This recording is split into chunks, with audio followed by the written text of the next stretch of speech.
ইনশাআল্লাহ আজকে সূরাতুল হাশরের এই শেষ 3 আয়াতের তাফসীর আপনাদের সামনে উপস্থাপন করার চেষ্টা করব ইনশাআল্লাহ। কোরআনের অনেক জায়গায় আল্লাহ তাআলা নিজের পরিচয় দিয়েছেন।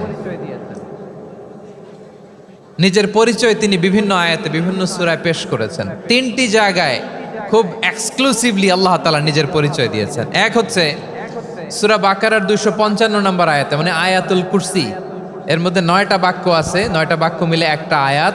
এই আয়াতে আল্লাহ তাআলা খুব চমৎকার ভঙ্গিমায়, চমৎকার ভাষা শৈলী ব্যবহার করে, খুব উচ্চাঙ্গের আরবি সাহিত্য দিয়ে একটি আয়াত নাজিল করেছেন। এই আয়াতটার নাম হচ্ছে আয়াতুল কুরসি। বিশ্বনবী বলেন, মান কারা আয়াতুল কুরসি দুবুরা কুল্লি সালাতিন মাকতুবাতিন লাম ইয়ামনাহু মিন দুখুলিল জান্নাতি ইল্লাল মাউত।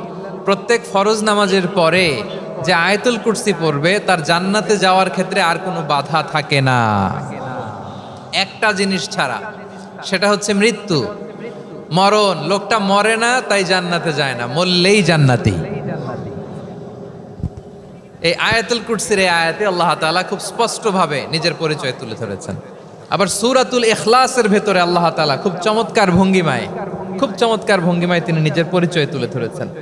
অনুরূপভাবে সূরা হাশরের শেষ 3 আয়াতেও আল্লাহ তাআলা খুব চমৎকারভাবে নিজের পরিচয় তুলে ধরেছেন। আওয়াজ করে পড়ুন সুবহানাল্লাহ। আমরা সূরা হাশরের শেষ 3 আয়াতের তাফসীর আজকে আমরা শুনব।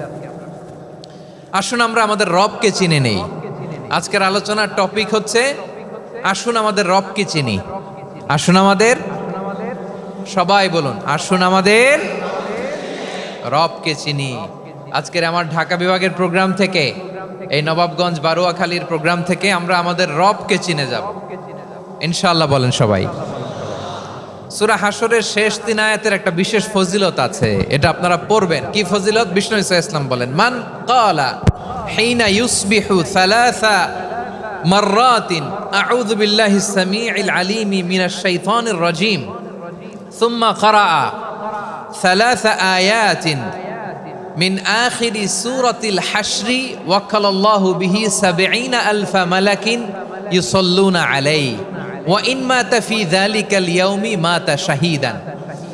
বিশ্বনবী মুহাম্মদুর রাসূলুল্লাহ সাল্লাল্লাহু আলাইহি ওয়াসাল্লাম ইরশাদ করেন, যে ব্যক্তি